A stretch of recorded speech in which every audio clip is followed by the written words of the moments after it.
It's an honor for me to moderate this discussion. I would like to ask first Christo Grozev to make his keynote.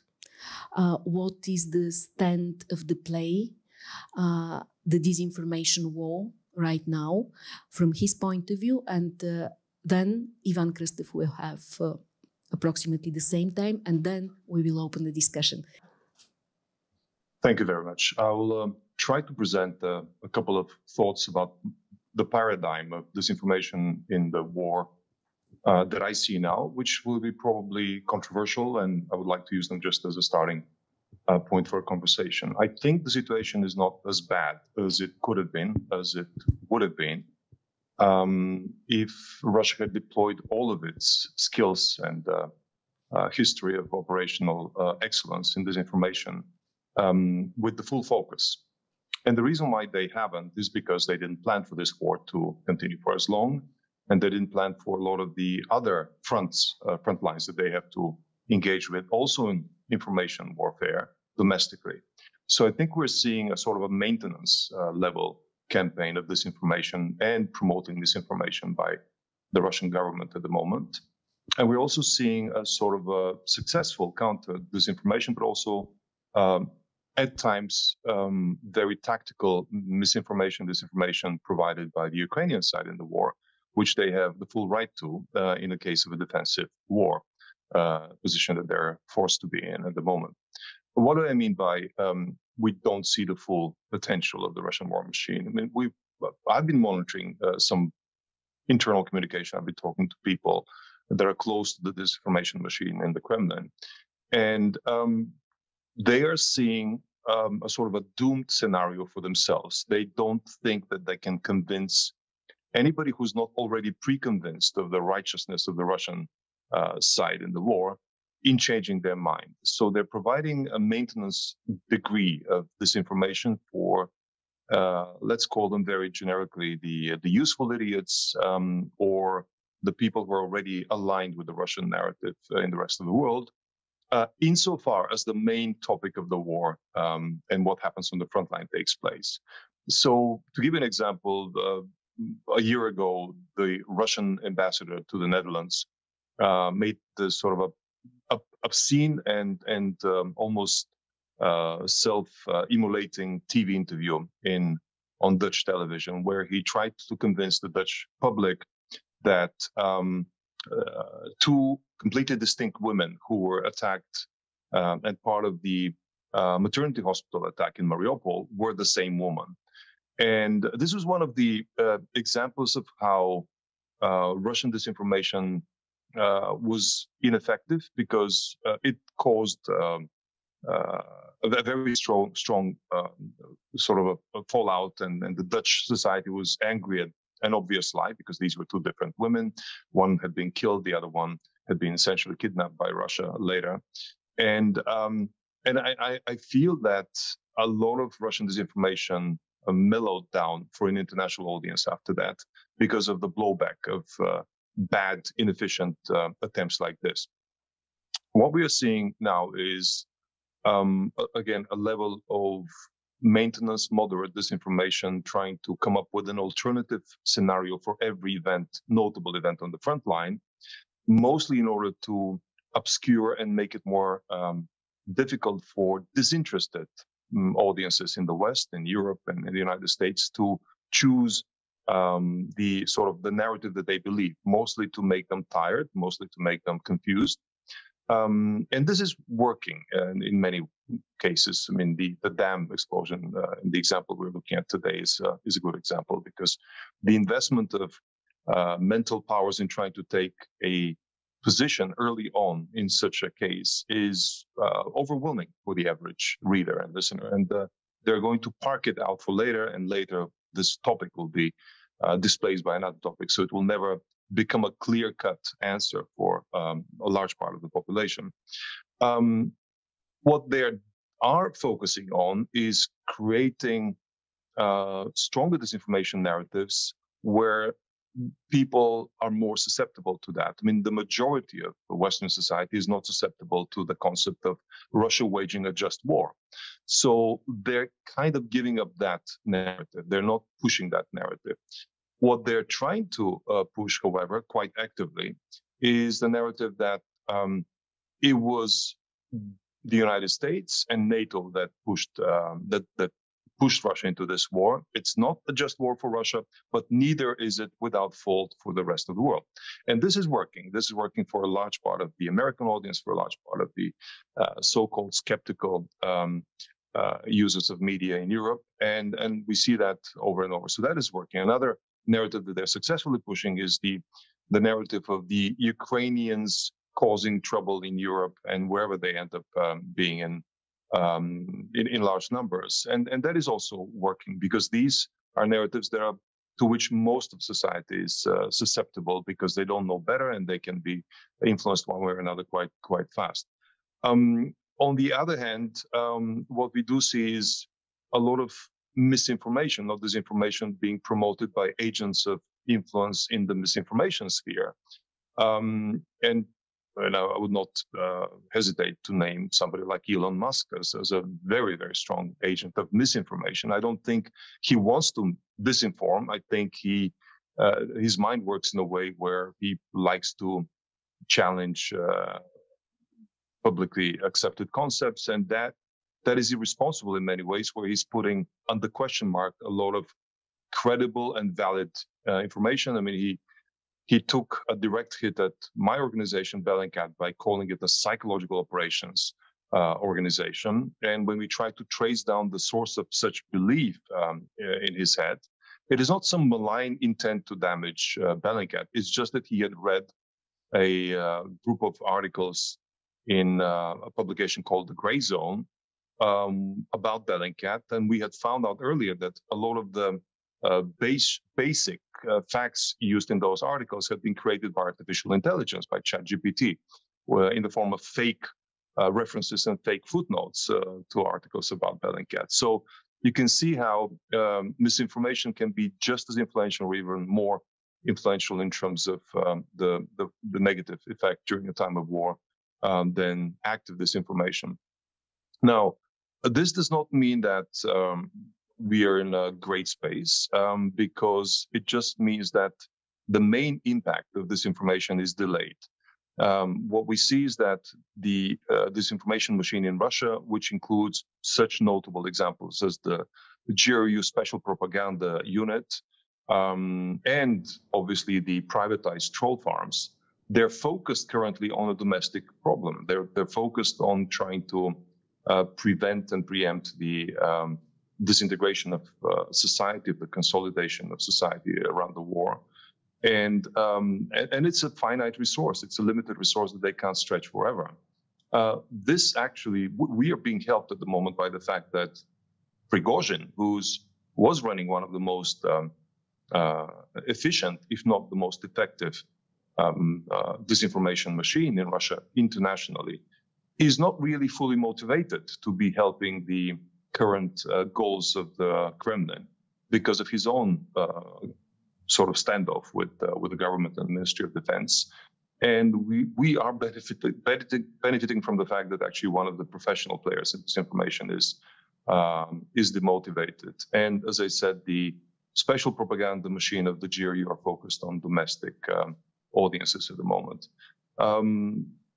What is also helping this is the fact that Russian society is not as consolidated as it may appear to us in terms of the support for the war effort. And they have to allocate a lot more resources than previously thought. Russian society may not, in its large part, may not be open to Western narratives about what's happening on the front line, but it is equally skeptical to Kremlin narratives. And this, I've given examples at previous speeches. We've been following the most frequently asked questions on the Russian version of Google, on Yandex, over the more than a year of the war. And we see that in the top 10 of questions, it's always questions that doubt the official narratives. that are trying to find answers somewhere in the depth of the internet about things that they don't trust the government telling the truth about, starting from what happened to the Moskva cruiser, what happened really in Bucha, ending with why is Ukraine winning in the war early on. I mean, this was a question that was one of the top 5 questions on the Russian internet within about 3 to 4 months of the start of the war. So you can see the level of unconsolidation of public opinion in Russia, level of skepticism, and this explains why so much efforts have to be paid in that direction. Last, I would mention that in some recent conversations that we've kind of been privy to, I've been privy to, it seems that the Kremlin at the top has decided to park the efforts to convert Western opinion or a large part of Western opinion in favor of understanding the Russian narrative, quote unquote, we've lost the battle now. We will wait for the West to tire from the war, and then we'll start our propaganda machine after that. So we haven't apparently seen the start of the major Russian disinformation war, which is supposed to start when the West tires of supporting Ukraine. So this is just a few words from me to explain why I think we haven't seen as professional as disinformation war from Russia as we might have. But it doesn't mean that it's not working, because even at maintenance levels, a large swathes of society are already prepared to accept the Russian, or at least an anti-Ukrainian narrative, and we see different percentages per country of such swaths of the population. We see that, unfortunately, Bulgaria is a country where a large percent of the population prefers to hear a pro-Russian narrative, and anything that counters that causes cognitive dissonance. And similarly, we see even neighboring countries that one would argue should be similar in their ability to process information that is tied to ideological precepts, such as the Czech Republic and Slovakia. We see a significantly higher proclivity of Slovakian audiences to accept pro-Russian narratives than in the Czech Republic. So yes, it is working to a different degree in different countries, but my point is it hasn't been perfected. It hasn't been perfect, and I feel that we are more a threat from misinformation agents than from disinformation agents. I'd be very interested to hear what the other speaker thinks on this topic, and I'll stop now at this. Thank you, Christo. Ivan Krastev, there was even a direct question: what do you think about the state of disinformation right now? And if I've understood correctly, Christo, the major disinformation operation of Russia will start actually when Kremlin feels that Europe is overwhelmed by war fatigue. Can we say that we see something like this right now? Yeah, thank you very much. First, I'm really sorry that being not in the room, being on the screen is not the most convincing thing that you can do. Secondly, Christo is the person who has a much more experience than me, basically not simply speaking on the conferences, but seeing how basically this information flows works.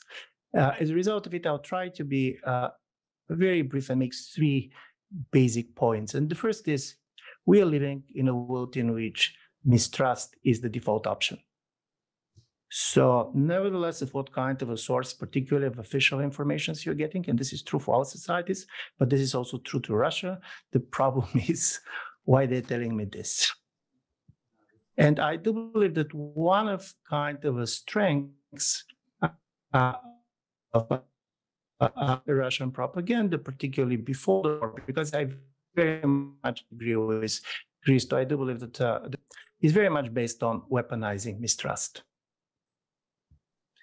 And from this point of view, this is critically important, because the major story of the Russian propaganda is not so much to sell us their narrative, but basically to erode the narrative that is coming from our governments and also from the mainstream media. If the Soviet Union believed that they're better than the West, and this was at the heart of their propaganda, now the major argument is we're not different. And I'm saying this because for me, one of the critical things to understand how it works was to try to explain certain things that does not make much sense. And one was when in 2014, the Russian special forces basically landed in Crimea. President Putin personally went into television and said that there is no Russian special force in Crimea. Listen, politicians are lying, even heads of state, but normally you're lying on certain things on which you have certain room to maneuver, and basically said that it was not true. But the moment when he was saying that there were no Russian special forces in Crimea, probably his Western colleagues knew the names of the people. And he himself, 2 weeks later, gave them medals for being there. So why then you're lying? And you're lying to be called a liar. So then you can say, liar like you. What about the weapons for mass destruction in Iraq? I do believe that this type of a game in which you all the time is doing something that is excessive, try to be exposed, and after that you weaponize it, the famous kind of a judo metaphor with which the Russian president was so much happy to work was very important for this initial period. Secondly, in the information war, disinformation can be as important as the true information. Strangely enough, quite often you can basically be disbalanced also on the basis of a very much of true information. One of the major decisions that the American government has done was that prior to the war, they decided to do something that normally intelligence agencies never do, which means basically publish on a daily basis the type of information about the movement of the Russian forces that they had. And the major argument was that President Putin, as somebody coming from the intelligence services till now, had never started a war in the absence of surprise. So you believe that if you're going to show him how much you know about the movement, about the communication within the Russian staff, and by the way, Bellingcat did a great story, basically shows how it works. It's not simply basically what is true and what is not true, how it works. But unfortunately, this didn't work, and basically the war started. I'm saying this, and then I go to my third point. We should not go into the trap of explaining everything that you don't like with the Russian disinformation, and particularly the fake news and others. And I'm saying this because we're always focusing on the supply side, but there is a demand side. Many of the people who are consuming, for example, Russian narrative, consume it not because the Russians are giving it to them, but because they want to consume it. And this is particularly true when they're trying not to say that the Russians were right. And Christo was absolutely right on this. Even the Russians cannot tell the story as a kind of a great patriotic war. The major story is it's not black and white. So the major idea of disinformation is about creating a gray zone in which everybody is equal, no argument is better than other argument, and everything is not as it looks like. So the major message is do not trust your eyes. And from this point of view, I was reminded at the end of the World War I, during the Versailles Treaty, one of the members of the German delegation went to the French leader Clemenceau and said, Mr. Clemenceau, probably in 100 years, historians are going to have a different view of what all this war was about. And then Clemenceau said, for sure, but nobody was going to claim that Belgium attacked Germany. So from this point of view, I do believe that the Russian propaganda believes that in the world in which we're living, even probably in 10 years, somebody can claim that Ukraine attacked Russia. And this is it. And as a result of it, try to understand that many of the views and many of the information which we consumed is based on our value or ideological predispositions, that we're very much there. We consume the information in the way we want to consume. In the way you go to a restaurant and you're not talking basically a schnitzel simply by accident, and you're doing it because you're not vegetarian, for example. This is a lot with the information basically we're consuming. And from this point of view, it's quite important. The strength of the disinformation comes that it creates communities. It creates communities of argument. It can mainstream certain arguments. It can make certain things which are not true to start to look legitimate. And I'm saying this because when we're just focusing also on the Russian sources of disinformation, we're totally underestimating the fact that for very special reasons, people and groups in our own societies are telling stories which are very much kind of drastically changing what is happening on the ground, not because they're necessarily interested to serve the Russians, because they want to serve themselves. For example, they want to delegitimize certain governments, certain positions, certain media, and this is the story. And probably Irina will know better than me, but this is also the biggest problem of the journalists. Because in a certain way, you don't know what to say. For example, all this kind of investigative stuff, we're coming to a certain truth, and you know that it could be weaponized, and it can be weaponized in a way that you cannot imagine. So for me, this creates also a lot of moral problems on the side of the journalists, and particularly journalists who on one side want to tell the truth, but on the other know that they're functioning in an environment where a lot of their leaders believe that there is no truth, and everything is just an information war. I want to end up here because, as I told you, I never was one of the people who believed that simply through disinformation, particularly centralized disinformation acts by a certain type of players, we can explain everything. And where I do believe Christo is absolutely right, the biggest now target of the Russian propaganda is Russian society. And interestingly enough, in order to make it effective, they were even forced to give much more pluralism in certain positions, because this kind of a vertical propaganda that we had before is not going to be effective anymore. This is why you should have different opinions. You should have some people being outraged by certain things, even that the governments are doing, because otherwise they had the feeling that people are living in a kind of information coma, and they don't know how this is going to end up. My question is, does it matter? And actually, to what extent of disinformation fatigue it contributes, and should we not allow the disinformation war against the meaning of everything to be normalized? Because this we saw here in Bulgaria, the Istanbul Convention, the disinformation against it, the creation of non-existing creatures, non-existing reality that became part of the political reality even. Should we, how to say, just used to this and just say, okay, that's what is the what the Russians do, and now they're focusing internally. They need to convince their own society, so it's not anymore the problem in front of the West, for the West. No, listen, it is a problem, but declaring something a problem does not mean that you can solve the problem. You have an open information space. And this is one of the things basically that work there. In this open information space is that everybody tries to influence it. And this is going to become much more brutal, by the way, with the technologicals going up. Because, for example, if you're Bulgarian or Hungarian, you're very much protected by the fact that you have a small language, which is not the case, for example, in the English-speaking world.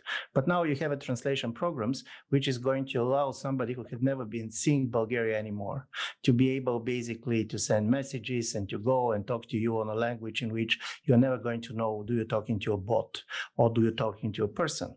And here is the biggest problem for any type of liberal individual. When, for example, you go into social media and you start discussing about the war with somebody, normally you're trying to reach a kind of constructive compromise in order to convince the other side. You're trying to change also your position in order to reach kind of a common ground.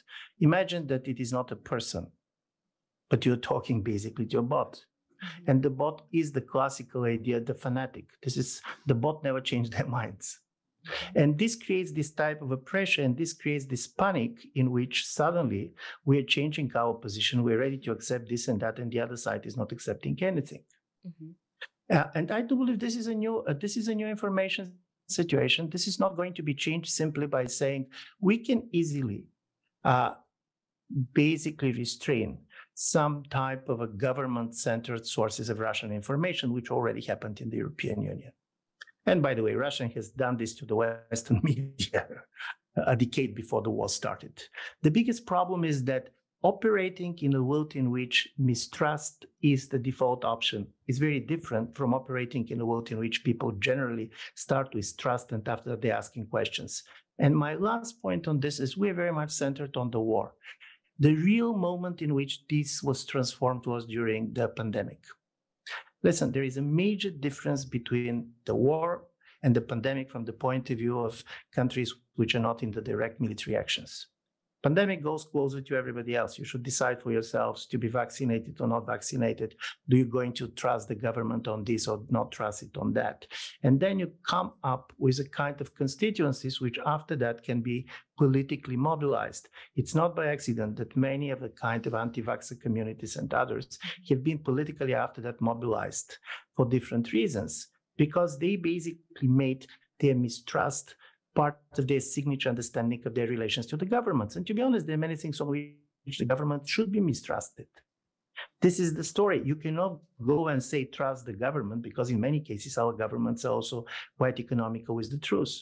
And secondly, the truth is not easy to be figured out. Listen, we don't know what happened in Kakhovka at this level. It's going to take some time. It could be, by the way, an accident. It does not need to be the operation of none of the sides. But it is going to take a week before you can say something that really makes sense. But we are pushed to be positioned 2 hours after basically this is happening, and then the positioning goes immediately around kind of a ideological line. So this is a war. This is basically what you're doing. And I do believe this is changing a lot, and to be honest, a lot, particularly for the journalists. But as I said, Christo really knows much more than me about all this. I fully agree with what Ivan said. I would just add to that while generally every society has a sort of suspicion to its government, which is traditionally economically true, this varies from one country to another. And generally, I believe it's obvious that societies that came from recently totalitarian and consistently deceiving government systems are much more conditioned to distrust their government. And this is helping us at the moment, because in Russia, the precept for societies to distrust its government much more. And here, what Putin did, and the example that Ivan gave in 2014, sort of the blatant lying, like, I know you know that I'm lying, but I will lie anyway. This is coming back to bite him, because this is the result. This is causing why so many people, even of the people who are patriotic on the Russian side of the war, are doubting the Russian version of events.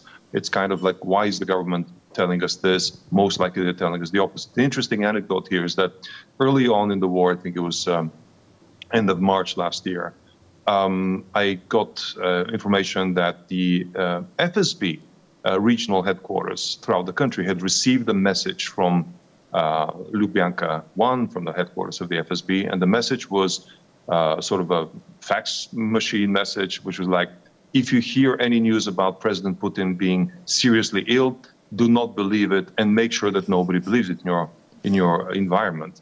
And all of these FSB officers in the regions, they immediately took that to mean, oh, Putin is very sick. It's because of the default expectation that government is lying, which apparently works even at informed levels, like at the FSB. So imagine how it works on the average Russian.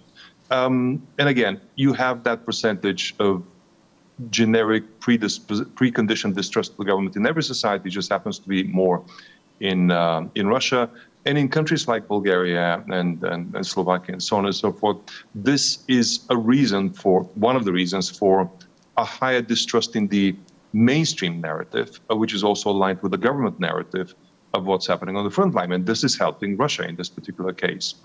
I would like to only touch upon another topic that Ivan brought up, which is, essentially it's the same topic, but how is this reflected in the West? And is there anything we can do?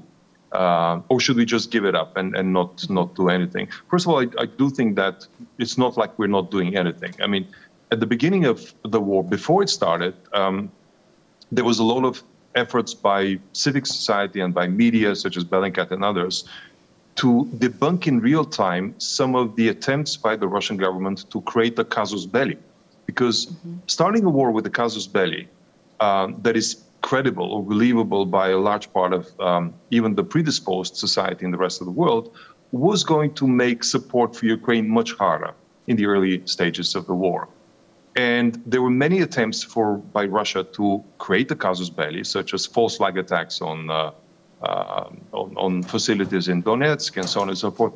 And media and civic organizations were quick to debunk that in real time. So that was a good investment of debunking in real time of every false fact that was being presented.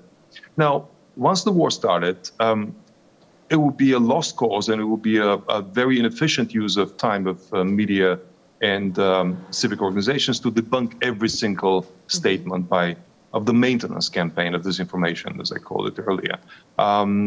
You don't need to do it, because you will then be bogged down in trying to mostly speak to an audience that doesn't believe you, or speak to an audience that already knows that this is not true. So what is a maintenance counter disinformation program? I think it is kind of reminding to the audience that is on your side that they should not fall into the rabbit hole of their own skepticism and their own distrust, because a large part of the population, for good reasons, is skeptical, not only of government, of their own perception of reality. So what you don't want to allow is a long stretch of time when agents of authority, such as Elon Musk, or journalists such as Sam or Hirsch, who spread narratives that challenge the mainstream media coverage of what's happening on the front line, to become the dominant, unchallenged narrative. And an example right now is the coverage of what happened on Nord Stream. Seymour Hersh published a completely fabricated story, in my view, and based on my analysis a couple of months ago, essentially saying that it was an American CIA operation that blew up Nord Stream. And this was heavily amplified by a lot of agents of authority in the West who actually trust him, and they don't trust the government, they don't trust the CIA. But the same people are now amplifying the opposite or almost incompatible narrative, which came out in the last couple of days, which is, and it's most likely true, which is that the Americans had nothing to do with this. Actually, the Americans tried to prevent Ukraine from blowing up Nord Stream, and the CIA tried to prevent it from happening. But the same agents of authority are promoting now this narrative. And what debunkers can do is to point to the inconsistency, to the mutual exclusivity of these two narratives, because this would give a comfort to a lot of the skeptical audiences, the sort of critical thinkers, that everything is still the way we thought it was, right? So I think there is a point in measured debunking of large disinformation narratives. Do you think that it is time for the West to engage in more complicated or smarter disinformation campaigns targeted on Russian citizens, at least to be in the same shoes like Russian minds, to understand what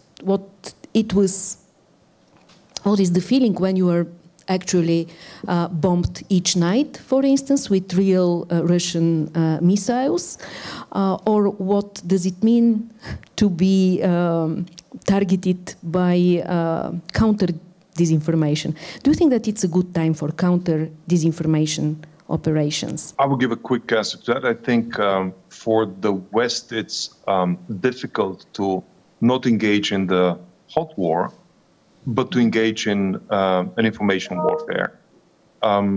Because when you engage in information warfare, you're also making use of tools that are only allowed to a warring party, such as disinformation and propaganda. But Ukraine is at a hot war, and Ukraine is fully legitimately entitled to carry on an information warfare on the enemy, because they were attacked, both hot and with information. And they are doing a very good job in doing exactly what you're suggesting. They're doing a great job in reaching out to Russians in many different ways, including false flag information channels, and trying to convey to the Russian audience the cost of war. And I've seen some examples.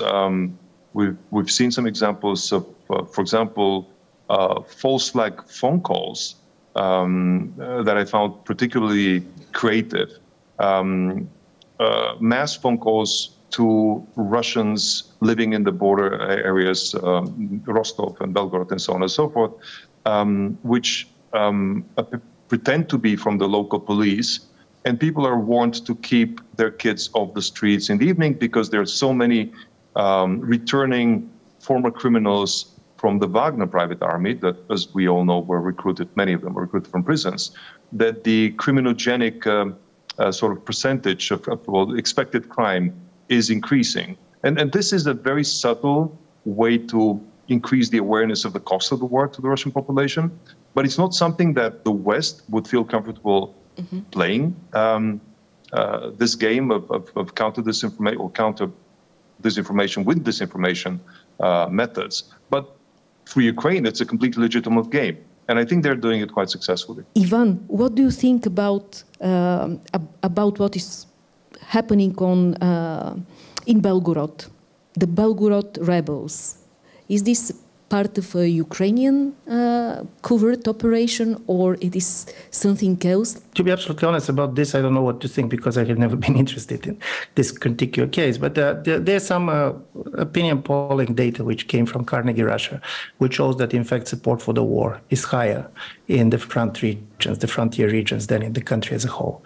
Listen, the biggest problem talking about the grand narratives is that there is one important success that the Russian propaganda had, and this was within Russia, and this didn't start on the day of the war.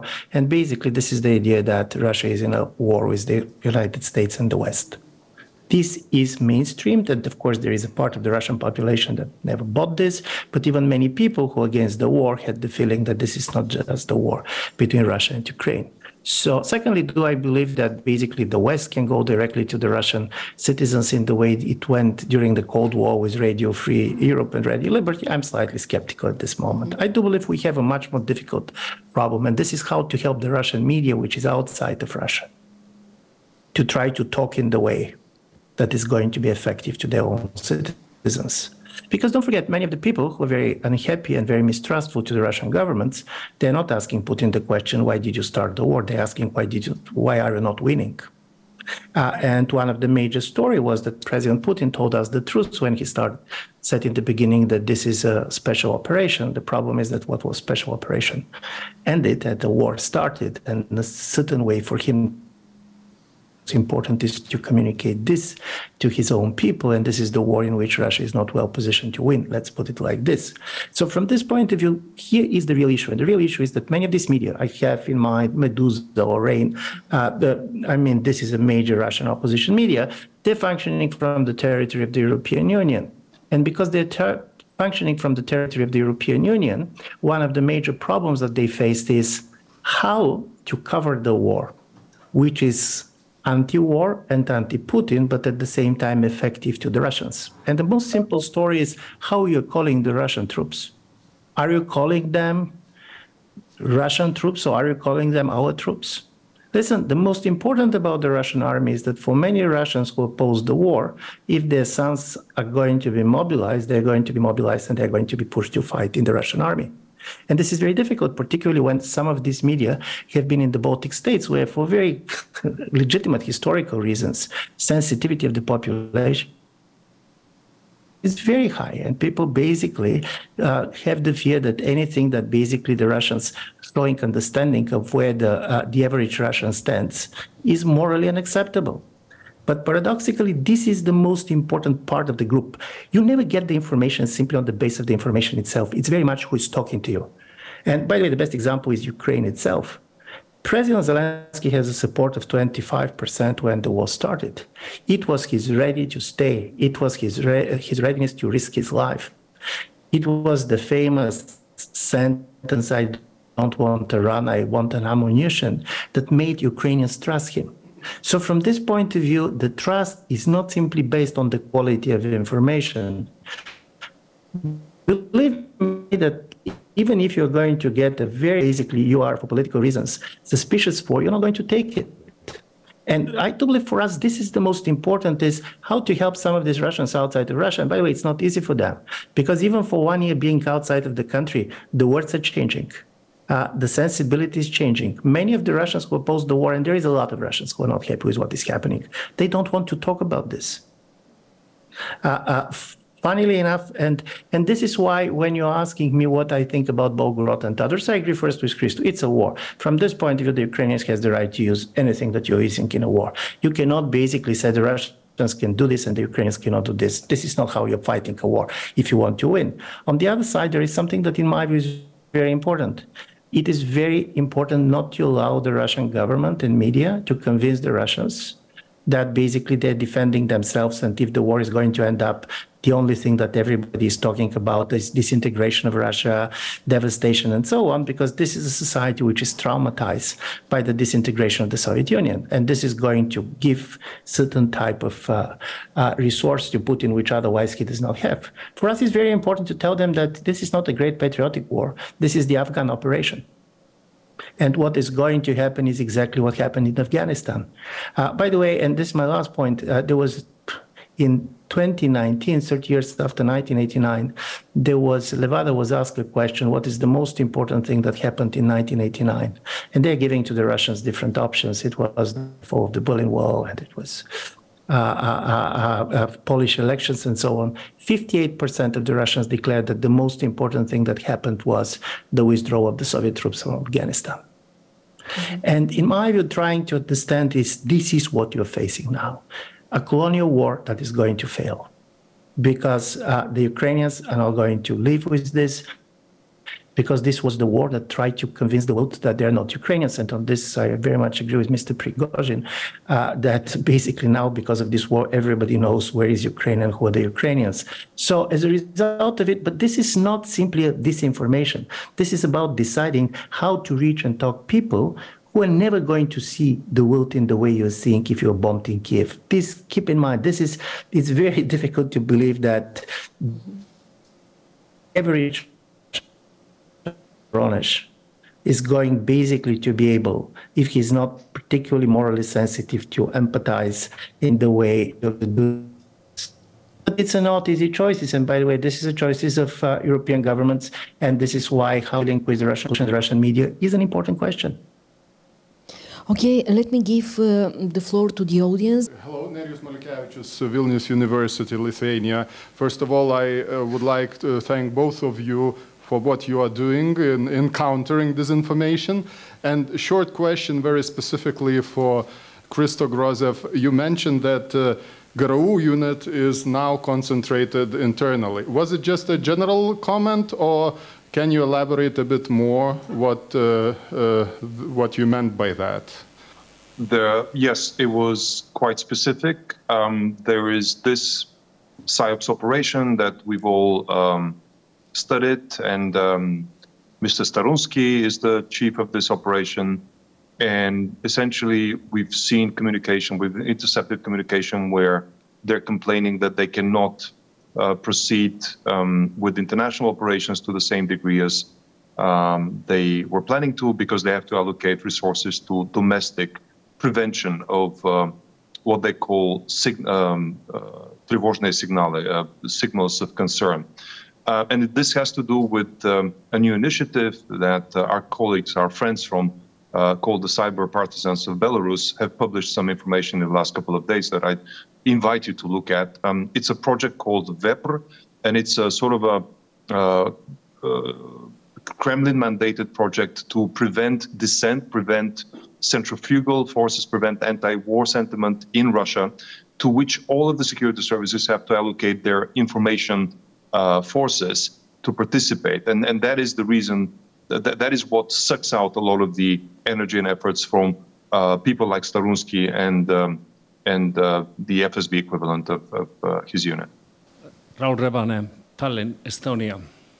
I asked this question today in the morning from the experts and ask you too. What will be the biggest dream or narrative or myth, what remains in Russian people's soul after the war is ended? Is it empire still? Is it, I don't know, great power? Is it state? What it is? What do you think?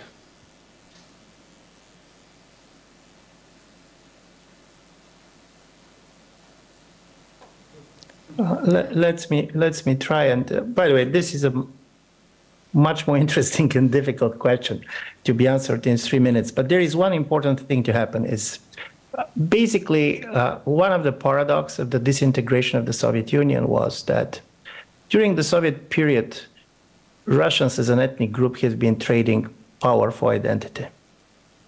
In a certain way, basically, if you remember, there was not a communist party of the Russian Federation, and there was not a government of the Russian Federation within the Soviet Union. At the same time, there was a second Russian, ethnic Russians, which had been basically a key figure in the governments of most of the national republics. Why I'm saying this, national identity was much stronger on the periphery and much weaker at the center of Russia. As a result of it, Russian nationalism of this type is a latecomer. This is not by accident that if you're carefully reading people like Prigozhin, he's envying the Ukrainians. They want to have this type of a nationalism. They want to have a leader like Zelensky. They want to have this because all the Russian imperial project was based on a very weak and inclusive Russian identity. In a certain way, everybody who basically wants to be Russian, speaks the language, shares the culture, could be treated like Russian. In the moment when the empire started to disintegrate, this does not work well for Russia. And President Putin, and this is a long conversation which everybody has his obsession and I have mine, I do believe that President Putin was very, very much also shaped by his very profound demographic fears of what is happening to the Russian population. If you see the 3 months before the war, on several different occasions, without being asked, he was quoting a prediction by the famous Russian 19th century scientist Mendeleev that in the year 2000, there are going to be 500 million Russians in the world. And now he said there are only 150 million because of the wars, because of revolutions, and so on and so on. So this fear that there are not enough Russians in the world changed a kind of this classical imperial project, which was very much based on a multi-ethnic type of an empire, to an idea for creating Russian ethnic states in which Belarusians and Ukrainians should be converted into Russians. In a certain way, paradoxically, we see a form of genocidal inclusion. Russians are fighting Ukrainians because Ukrainians are not ready to understand that they're Russians. And as a result of it, basically, what you're going to end up, and by the way, something similar, of course, in a totally different key has happened in Turkey at the dissolution of the Ottoman Empire, where basically the Turkish identity was very weak. And basically, we have Atatürk, which created the Turkish ethnic states based on the kind of a much more ethnic idea of a nation which was not so much present before. As a result of it, depending how the war is going to end, you're going to have a different kind of a question concerning about what is all this Russian identity. But I'm saying this because this is the question, and this is what very many people cannot understand. Paradoxically, part of this aggression that comes on the side of the Russian government is rooted in the fact that Russian identity is the weakest identity on the territory of the former Soviet Union. I'm even not talking about the Baltic republics or the Georgians or Armenians, but basically Ukrainians. And to be honest, Belarusians these days can much easier define what it means to be, who are we. And this also explains, in my view, part of the things that otherwise very few people are going to understand, the massive abduction of kids. In the Russian ideology of basically they all are Russians, they are our kids, and we're not going to allow our kids to be turned into Ukrainians. Do you think that EU and NATO are doing enough for supporting Ukraine? This is one of the questions that should be forbidden. What it means enough. Okay. By the way, are they doing enough or not? You're going to know when the war is over. And secondly, of course, when people are dying. So from this point of view, are they doing something serious? Yes. Is it easier for them to do more? Is also not easy question, because when you're helping, it's also very important to keep the population on your side. And for the moment, European Union succeeds in this much better than many people expected on the day the war started. Before leaving, I'm just going to give you two figures. 65 billion is the money that European Union and the member states has contributed to the Ukrainian effort, both in military and civilian support. 700 billion is the money that European Union and the European member states have spent on compensating their own societies for the economic impact of the war. So when you're trying to see basically the war costs, keep in mind that this is also one of the important things. Some of the spendings are on the level of COVID. And this is why this war is not a war in Europe. It is a war on Europe. Mm-hmm. Okay. I'm leaving questions? You. Thank you. Thank you, Ivan. Thank you for your time. Well, I'm again opening the floor.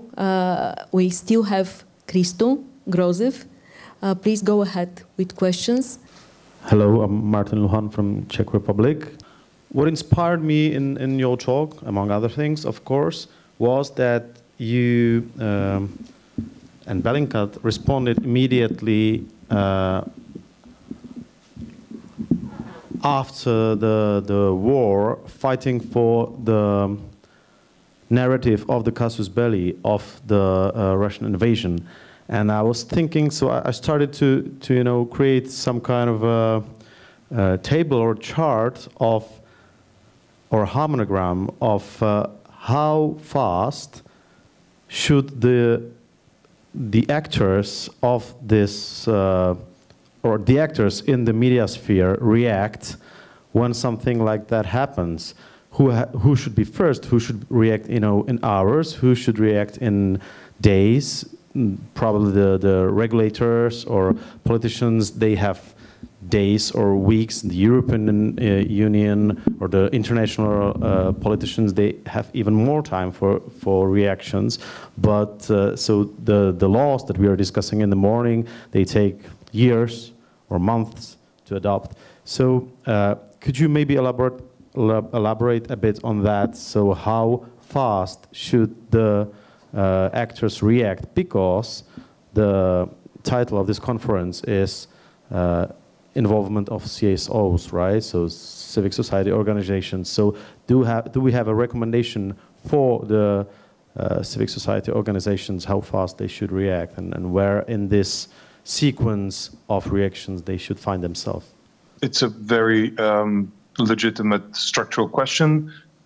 So far, I don't think there's any rules other than common sense and personal responsibility, and being able to use one's authority in a particular sphere to debunk in real time and to provide the ammunition for others to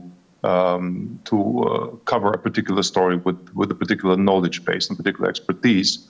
I think it is.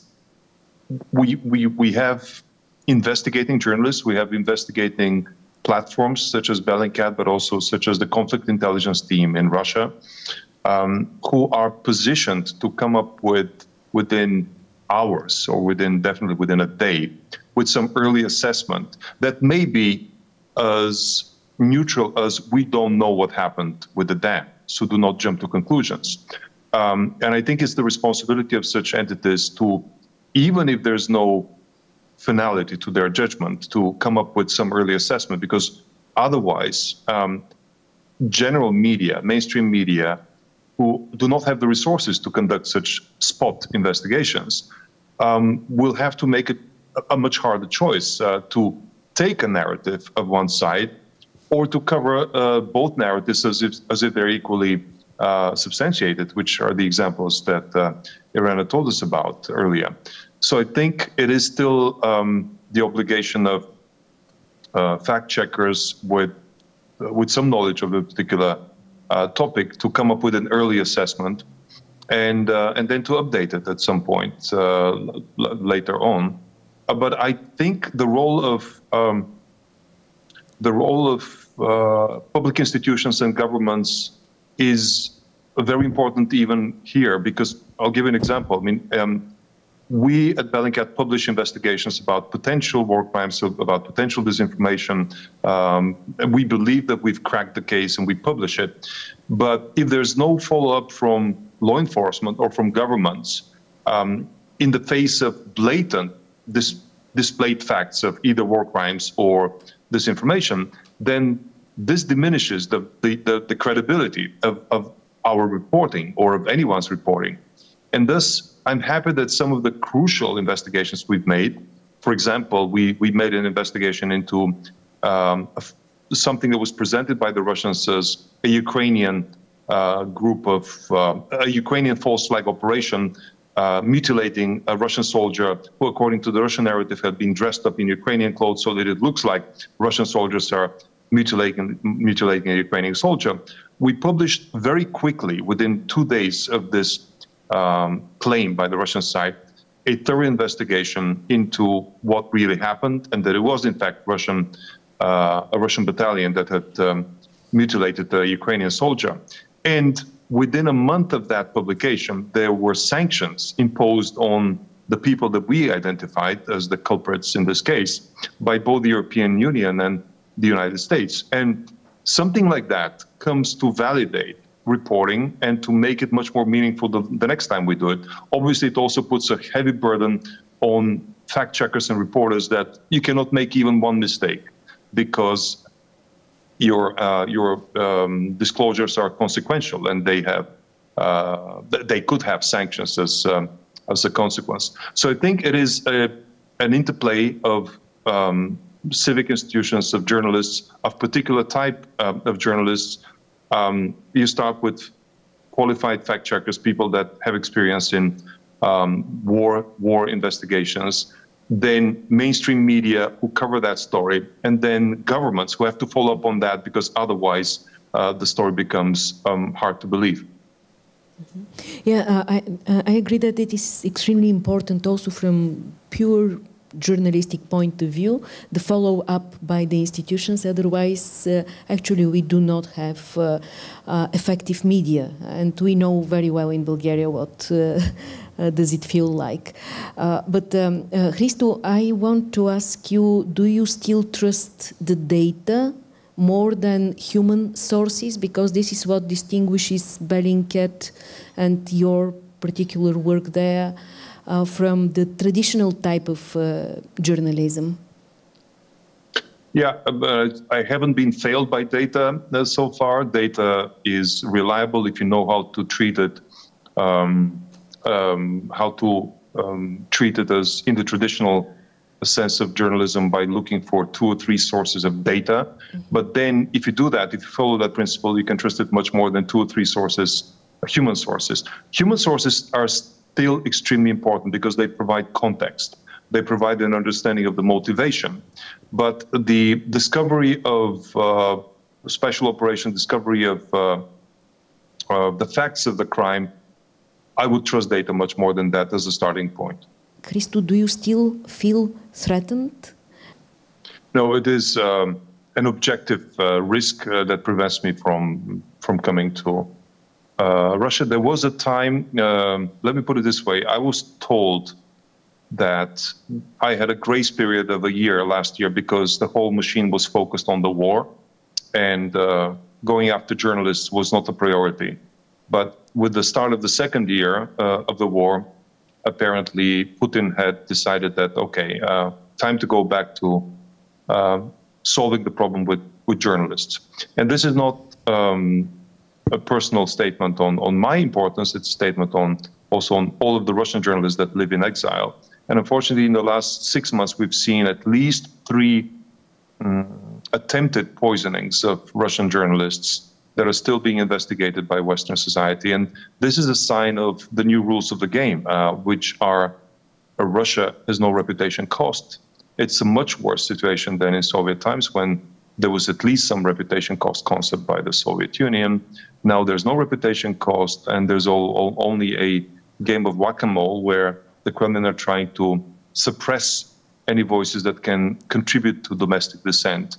And all bets are off. All journalists are at risk at this point, including foreign journalists. Mm-hmm.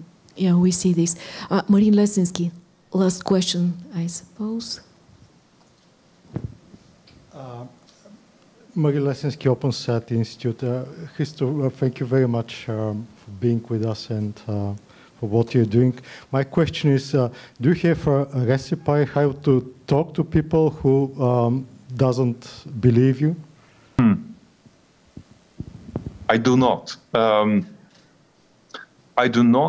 But you have to measure your interactions. And as I was presented at the beginning of the panel, one of the things that I've given up is to discuss with people who do not engage in a rule-based discussion. And whataboutism is one symbol of that, one symptom of that. And the moment I see that somebody's not prepared to have a structured, rule-based conversation, you should bail out of that because you will be wasting your time. If somebody shows a sign that they're willing to engage in a rule-based conversation, such as asking how you know something as opposed to immediately doing an ad hominem attack, then it is worthwhile in engaging, because even if it's not for the benefit of this particular person that you're engaging and spending your time, you are being seen by others as somebody who's willing to engage in a reasonable conversation. So that adds to the credibility. So again, my own recipe is do not waste time with people who are not willing to engage in structured discussion. Thank you very much, Christo, Grozev, Ivan, Krastev. I would like also to thank Open Society Institute for the chance to moderate this discussion, and to all of you in the audience.